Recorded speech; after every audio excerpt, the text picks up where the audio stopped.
Buenos días, compañeros y compañeras y estimado profesor. Para esta ocasión, el compañero David y mi persona, Brian Arley, vamos a exponerles acerca de la importancia de las competencias de pensamiento histórico propuestas por el autor Anthony Santisteban Fernández. ¿Por qué son importantes o por qué es importante el fomento de estas destrezas o habilidades? Justamente el autor refiere a que la importancia radica en que estaríamos dotando al estudiante de una serie de capacidades para que puedan tener un análisis mayor y una comprensión o interpretación también mayor de los sucesos y de la historia en sí a nivel general, ¿verdad? Con esto también se trata de, pues, digamos, dejar de lado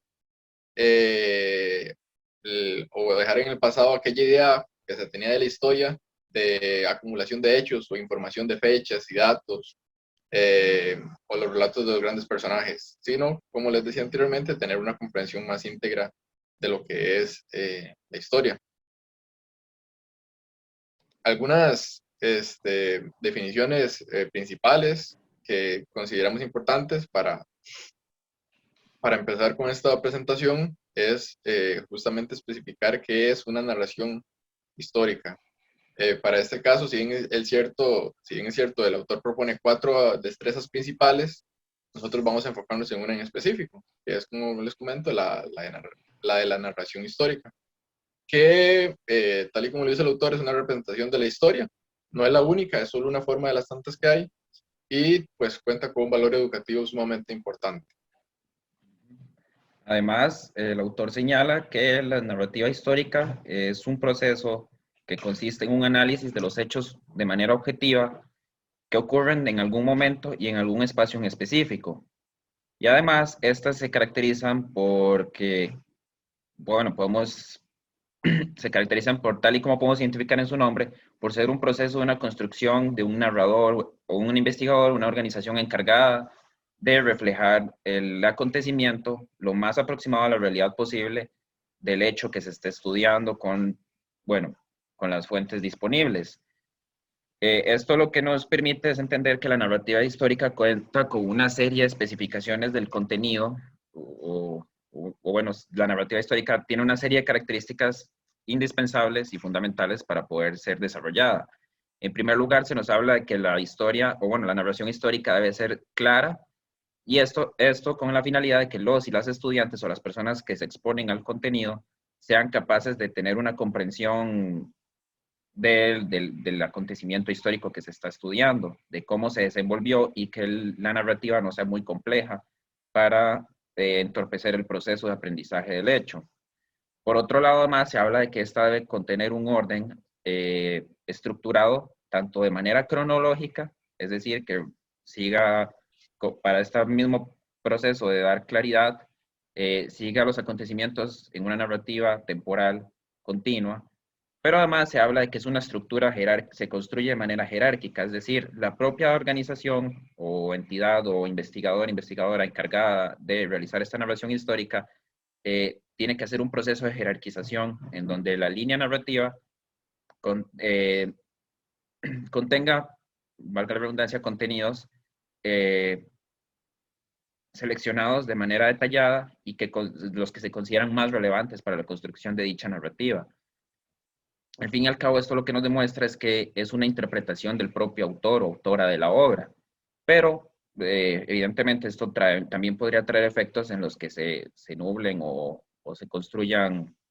una narrativa histórica sesgada, pero para ello también se propone que la narrativa histórica, para compensar esta falencia, es que la narración histórica debe ser objetiva, es decir, él o la autora o la organización encargada debe entender, debe atenerse a los hechos y construirlos por medio de una gran variedad de fuentes veraces y confiables que le permitan contrarrestar todas las diferentes visiones de la información que ha obtenido. Entonces, bajo estos tres principios, además se propone que las narraciones se construyan por medio de variedad de fuentes, perdón, aparte de que se construyan con una serie o variedad de fuentes, se propone que se apoyen de otras ciencias o disciplinas para poder realizar una construcción más adecuada y lo mismo evitar estos sesgos en el proceso de construcción jerárquica. Hola, Bajo hola. estos tres principios, Sí, se sí. debería ser capaz eh, de promover y construir una narrativa histórica adecuada para él y los estudiantes en el aprendizaje y enseñanza de la historia. Ok, una forma de justificar lo que decía anteriormente el compañero David sobre las implementaciones de la narrativa histórica, la forma en las que estas deben ser elaboradas, se encuentran en que estas son poderosas herramientas culturales. Ya, ¿verdad? Que crecemos con estas narrativas y al final nos apropiamos de ellas y estas mismas conforman, pues, una forma específica de estructurar los hechos. Ujú. Incluso en varias de los artículos que hemos analizado para poder realizar esta presentación, se nos habla de que la narración en ciertos momentos, la narrativa histórica ha sido como rechazada o no ha sido tomada en serio por estas mismas características que mencionábamos anteriormente, de ser un proceso de construcción jerárquica.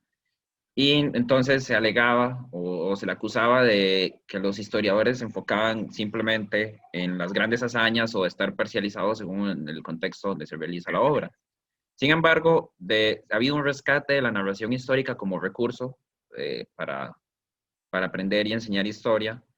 ya que debido a este propio proceso de selección de contenidos y de jerarquización, se ha hablado de que la narración permite, su regreso ha permitido que haya un creciente interés por estudiar ciertos sectores que estaban invisibilizados en la historia oficial, por decirlo de alguna forma. Entonces, por ejemplo, se hablaba de que se ha enfocado en gente, entre comillas, ordinaria, y que se ha logrado de esta forma estudiar las experiencias, las vidas, el entorno, entre otros sinfín de temáticas que permite dar una visión, ha permitido dar una nueva visión a la historia y mostrar nuevas características o nuevos enfoques de la misma en este proceso de enseñanza y aprendizaje. Ok, otra cuestión que tenía también validez para el desarrollo de esta habilidad de la narración histórica es que le permitiría o dotaría al estudiante de un conjunto de herramientas para que él mismo pueda dar sus explicaciones históricas y pueda poner pues en duda y no tome las preexistentes como únicas y fundamentales, ¿verdad? Ya que esto, pues obviamente le permitiría dar eh, una habilidad de explicaciones históricas con causas intencionales, donde los personajes, los escenarios y los hechos históricos se sitúen en una trama coherente de una representación. Ujú. Y además agregaban en este conjunto de textos analizados que la narrativa histórica además se puede considerar como una competencia a desarrollar indispensable en la enseñanza y el aprendizaje de la historia, ya que esta permite entender las diferencias, le permitiría a los alumnos entender las diferencias entre lo que se considera una historia pura o rígida, como lo llamaban otros, y lo que es la narración histórica. Es decir, al principio de los alumnos, los y las alumnas, al acercarse a la historia, podrían entender que esta es una historia oficial construida sin ninguna otra visión.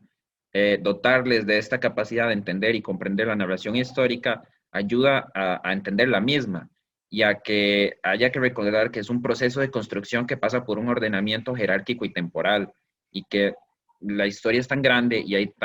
una gran diversidad de escenarios, actores, instituciones, tantos, tantos medios causales involucrados, que es una tarea muy difícil involucrarlos todos y tener una visión construida, exacta de los acontecimientos con la involucración que tiene sobre todos. Es decir, la narración histórica le va a permitir a los estudiantes comprender que siempre en la historia hay ciertos procesos estos de ordenamiento jerárquico, y que hay ciertos contenidos o ciertos aspectos que no logran ser abordados en las mismas.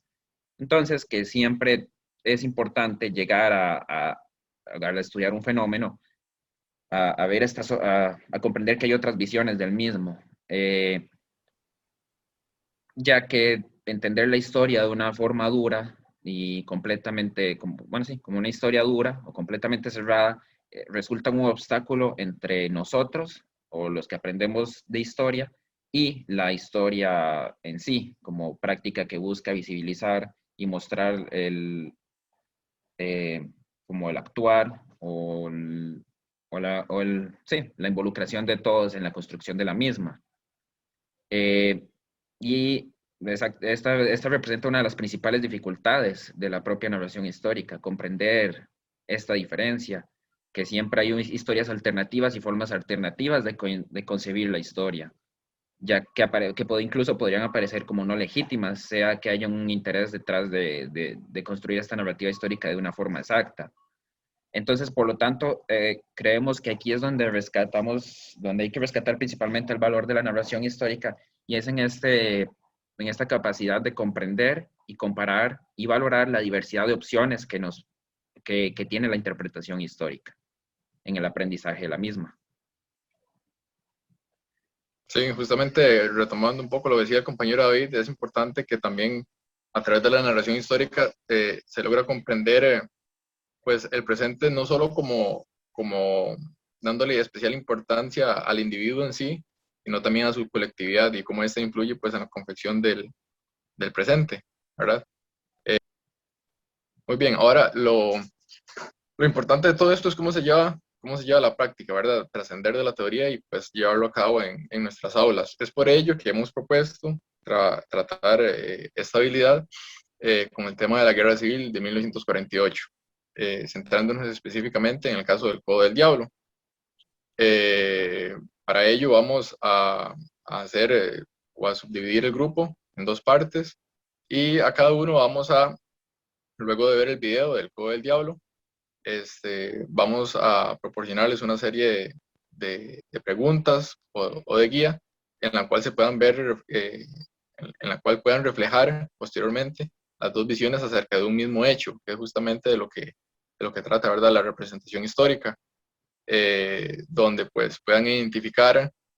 como lo decía ahora también el compañero David, cómo hay una visión que se impone muchas veces, especialmente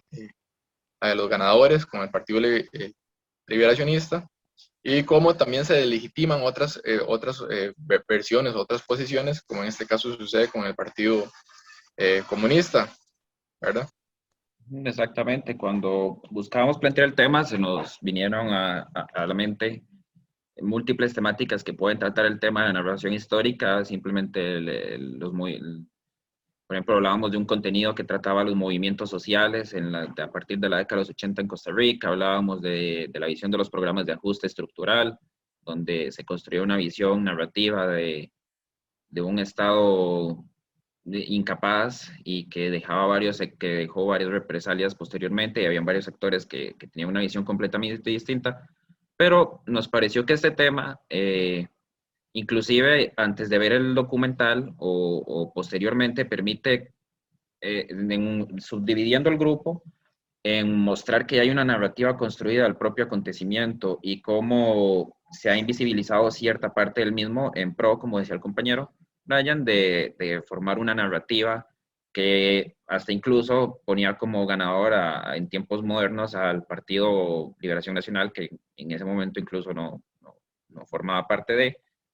y cómo todo esto es un proceso de construcción narrativa con una intención de construir colectivamente esta visión. Y efectivamente el documental o esta otra parte, incluso tratándola desde un grupo separado, permitiría que una parte tenga esta nueva visión de la historia.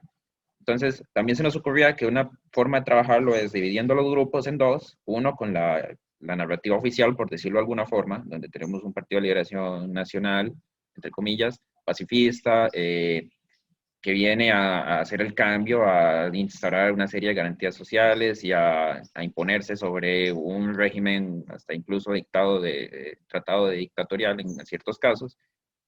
y cómo otros tienen esta otra visión nueva que nos presenta el documental del Codo del Diablo, de que hay ciertas represalias también, hay ciertos grupos callados, como ocurrió con uno de los miembros diputados del partido Vanguardia Popular, que iba a formar parte de este nuevo gobierno, y cómo se busca invisibilizar esta parte. Y de esta forma, en algún momento contrarrestar ambas visiones y que ambos logren entre ellos mismos ver que todo esto es un proceso, una narrativa que tiene cierto orden temporal y jerárquico entre los contenidos y cómo no hay una versión oficial de los hechos simplemente. Y incluso creemos que esto le puede llegar a mostrar esta importancia de contrarrestar visiones y tratar de expandir un poco más la historia y no quedarse con una sola versión, entendiendo la historia como,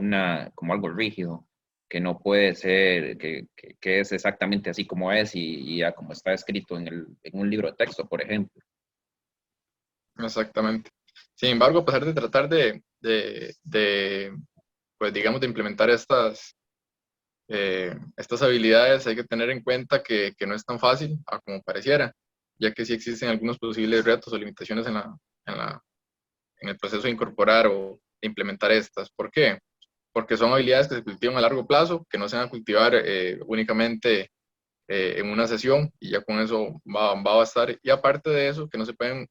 digamos, no es adecuado fomentarlas de manera individualizada, sino que por el contrario, todas las cuatro que propone Santi Esteban forman parte de un engranaje, donde, pues, ¿verdad? Donde si falta una, las demás también se verán trucadas en su desarrollo. Exactamente. Y eso sería. Muchas gracias. Muchas gracias.